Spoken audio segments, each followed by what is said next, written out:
Let me introduce you to the field of regenerative medicine.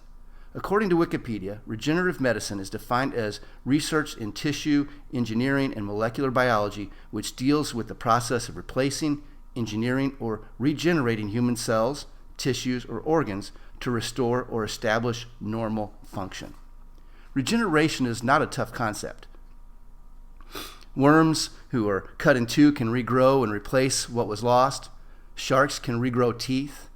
Lizards can regrow or regenerate their tails.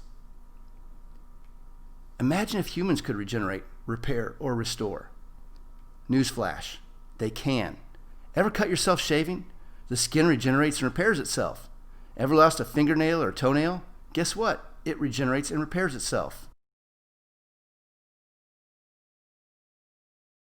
The focus and specialty of our practice is around diagnosing and addressing orthopedic issues.